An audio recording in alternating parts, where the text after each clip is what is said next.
Alright, fourthies. Today we are going to read a book called Tea with Milk by Aloud.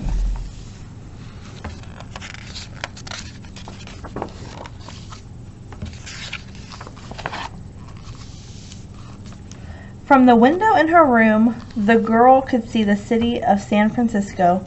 She imagined that it was a city of many palaces, and one day her father would take her there. He had promised, riding on a paddle steamer across the shining bay. Her parents called her Machan, which was short for Masako, and spoke to her in Japanese. Everyone else called her May and talked with her in English. At home, she had rice and miso soup and plain green tea for breakfast. At her friends' houses, she ate pancakes and muffins and drank tea with milk and sugar. When she graduated from high school, she wanted to go to college and then live in San Francisco. But her parents were homesick and decided to return to their homeland in Japan. The daughter was sad. She did not want to leave the home she had ever known. Once they had arrived in Japan, she felt even worse. Her new home was drafty, with windows made of paper.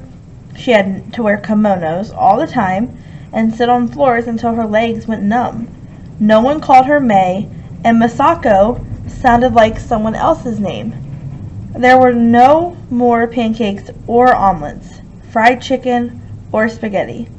I'll never get used to this place, she thought with a heavy heart. So, just from what we've heard so far in the book, how do you think the main character, May or Masako, is feeling about having to move to Japan? How do you think she is feeling? Worst of all, Masako had to attend high school all over again to learn her own language, her mother said. She could not make friends with any of her other students. They called her Gaijin and laughed at her.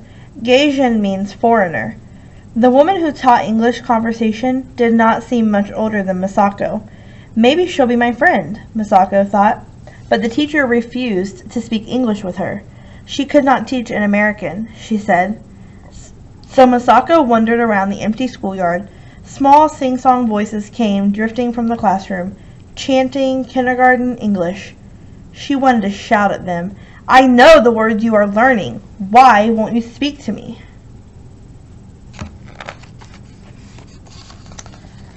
At home, Masako took lessons in flower arranging, calligraphy, and the tea ceremony. She did not understand how anyone could sit on the floor for such long stretches. Why do I have to do this? She exclaimed one day. I'm not going to be a florist or a sign painter, and I like my tea with milk and sugar. You are going to be a proper Japanese lady, her mother said. All I want is to go to college and then have an apartment of my own. A young lady needs a husband from a good family. A husband? I'd rather have a turtle than a husband. We have hired a very good matchmaker, her mother says. So for those of you that don't know, a matchmaker is someone who helps a person find a husband or a wife. So her parents' plan is to set her up with a matchmaker so that she can get a husband from a really good family. Now, do we think that's probably going to happen, or is May going to go against her parents' plan? On the following weekend, the matchmaker introduced Masako and her mother to a young banker and his mother. In a fancy restaurant, they drank tea and ate lunch and drank more tea. Then the young couple was left alone for the afternoon. The mothers prayed for the marriage of two good families. The matchmaker dreamed of the full fee she could collect. In the evening, Masako came home fuming. Isn't he a charming young man? Her mother asked. Charming like a catfish, Masako answered. His family owns the bank where he works, her mother said. I won't marry a moneylender, Masako replied. Masako could not sleep that night. Mother is determined to find a husband for me, she told herself. I could never marry someone like that. Never. What can I do?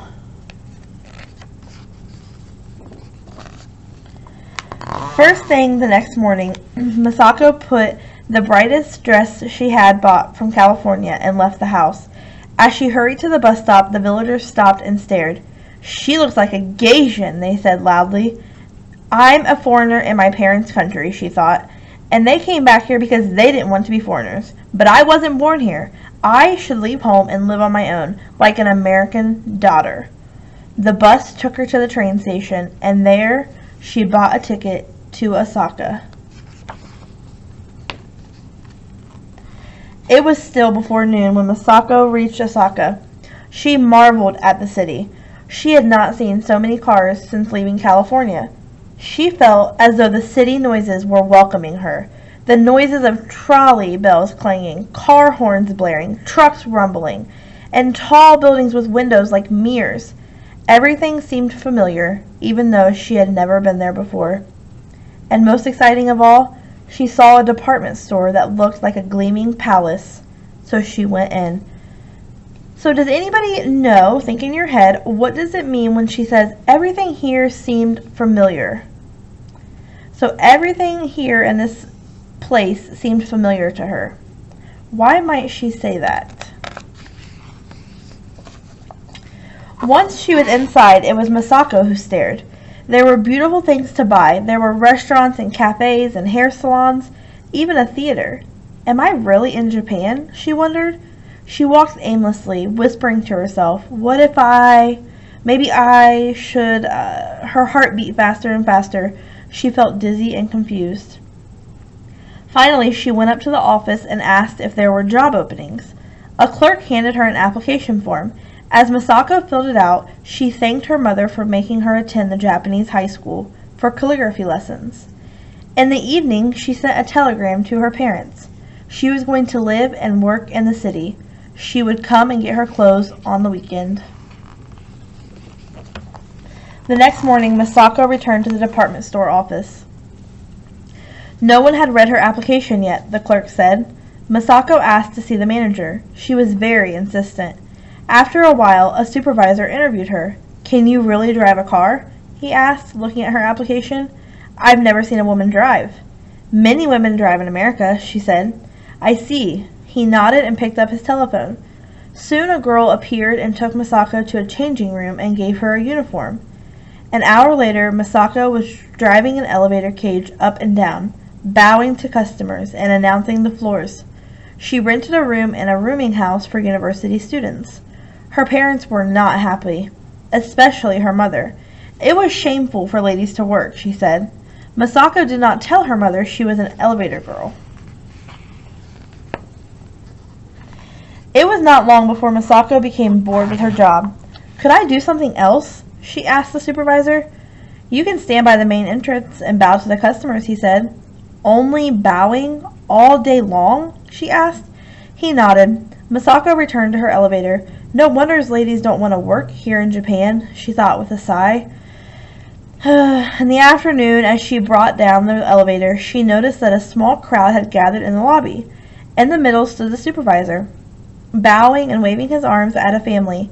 Suddenly, Masako flushed with excitement. The family was speaking English. "Can I be of any help?" Masako asked from behind the crowd. "You sound like an American," a little boy said. "And you sound like an Englishman," Masako said. "Thank goodness," the Englishwoman said. "Tell us where you keep your hot water bottles and umbrellas and handkerchiefs," the man nodded. Masako told them, and as the smiling English family left, the supervisor said to her, "I have a new job for you." So, what do we think Masako or May's new job is going to be? Based on what we've read so far, what do we think the new job will be? Masako became the store's guide for foreign businessmen. She had to wear a kimono for the job. How funny, she thought, that she had to look like a Japanese lady to speak English. The odd thing was that the kimono did not seem so uncomfortable now. After some weeks, Masako noticed a young man who joined her tour 2 days in a row. She saw him again on the third morning. He did not look like a foreigner, and so she said to him in Japanese, "Surely you must know every corner of the store by now." He smiled and said to her in English, "It would give me great pleasure if you would have tea with me." She stared at him. I went to an English school in Shanghai, he explained. They called me Joseph. Won't you have tea with me? I would enjoy that very much, she said in her very best English, and bowed as a proper Japanese lady would. They met later and had tea in a nearby cafe. Well, Miss Moriwaki, Joseph said, looking at Masako's business card. I'd like it if you'd call me May, she said. Did you always drink tea with milk and sugar? It's how we used to have it at school, with crumpets, he said. So what brings you to the store these 3 mornings running? Joseph laughed. I worked for Hong Kong and Shanghai Bank. I was transferred here 6 months ago, and I haven't had a real conversation since. Then I heard you speaking English at the store the other day. What a patient man you are, she said, laughing. And I'm glad you came back. This is the first real conversation I've had in a whole year. Are you planning to stay in Japan? May asked. That depends, he said. If you have certain things, I think one place is as good as any other. What sort of things? Oh, a home, work you enjoy, food you like, good conversation. How about you? Would you like to go back to America? I think so, someday, she said. I wouldn't have to be such a proper young lady there. I could get a job or drive a car, and nobody would think anything of it. And that was the beginning of their friendship. They often met after work and on weekends. One night in the late fall, they had dinner at a restaurant they liked. After a while, May noticed that she was doing all the talking and Joseph was not eating his food. Are you all right? She asked. Joseph nodded but said nothing. As they left the restaurant, May said, Tell me what's wrong. They are transferring me, Joseph said. What? They are sending me to another office. Where? Yokohama. No!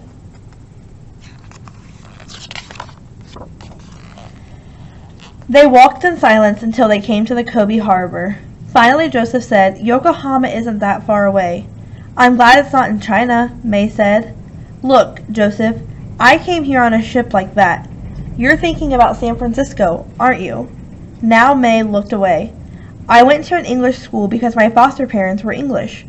Foster parents? You were adopted? Joseph nodded.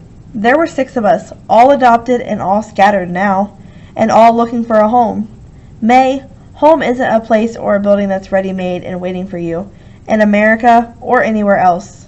You are right, she said. I'll have to make it for myself. What about us? Joseph said. We can do it together. Yes, May said, nodding. We can start here.